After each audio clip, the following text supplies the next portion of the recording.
Assalamualaikum warahmatullahi wabarakatuh.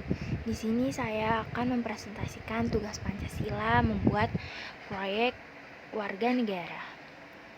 Sebelum melanjutkan presentasinya, saya terlebih dahulu memperkenalkan diri. Nama saya Giska Oksamegananda dari kelas Pancasila C dengan NIM B300-210-154 dari program studi ekonomi pembangunan. Selanjutnya mengidentifikasikan masalah. Yang pertama, mengapa kasus korupsi selalu merajalela di Indonesia? Yang kedua, apa itu korupsi? Yang ketiga, bagaimana hakim melakukan penegakan hukum terhadap kasus korupsi ini? Saya mengambil topik korupsi terhadap bansos. Kenapa saya memilih topik tersebut? Karena relevan dengan jurusan yang saya ambil, yaitu program studi ekonomi pembangunan. Korupsi. Yang pertama, kasus korupsi kenapa kerap merajalela di negara ini? Karena banyak orang-orang haus terhadap harta, sehingga mereka ingin mendapatkan apa yang bukan hak mereka atau seseorang melakukan tindakan korupsi itu sendiri.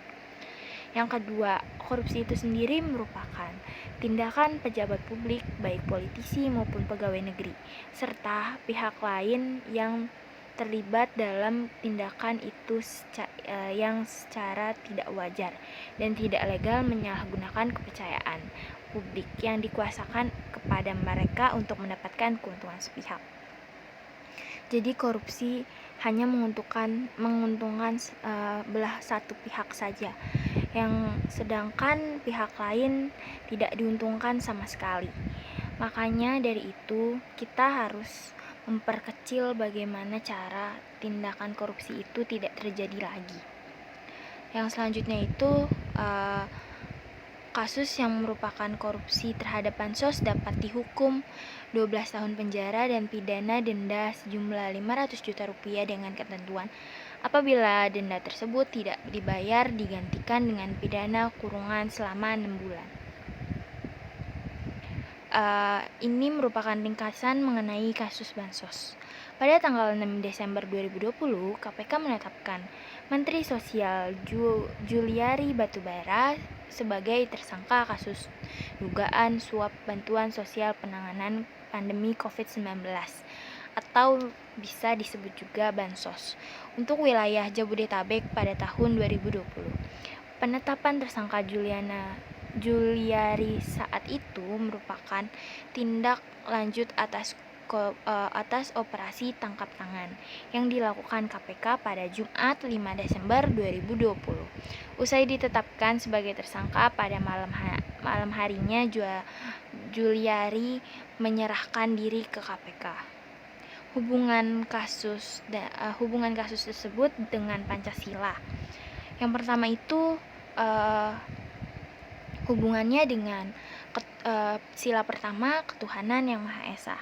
Tindakan korupsi merupakan tindakan kebohongan antara manusia yang lainnya sehingga Allah sangat membenci terhadap tindakan tersebut. Yang kedua, berhubungan dengan Pancasila, sila kedua. Ketuhanan, kemanusiaan yang adil dan beradab. Korupsi sangat bertolak belakang dengan Pancasila ini karena korupsi merupakan tindakan perampasan atau pengambilan hak orang lain, serta bisa disebut juga itu kurang adil dan tidak beradab. Dan sila terakhir, keadilan sosial bagi seluruh rakyat Indonesia. Dengan seseorang yang sudah terlanjur melakukan tindakan tersebut, seharusnya diberi hukuman dengan seadil-adilnya yang membuat mereka jera dan tidak melakukan tindakan tersebut dan dihukum seadil-adilnya sesuai dengan apa yang mereka lakukan. Solusi agar tidak terjadi tindakan korupsi, yang pertama itu menanamkan moral sejak dini. Yang kedua, memberikan hukuman terhadap koruptor hingga jera. Yang ketiga, menetapkan langkah yang tepat. Yang keempat, ada menanamkan nilai religi di dalam diri yang kuat agar tidak melakukan tindakan korupsi tersebut. Dan yang terakhir, memanfaatkan teknologi.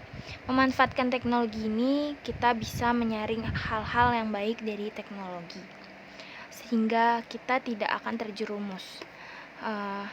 Itu saja yang dapat saya sampaikan, kurang lebihnya mohon maaf. Wabillahi taufik wal hidayah. Wassalamualaikum warahmatullahi wabarakatuh.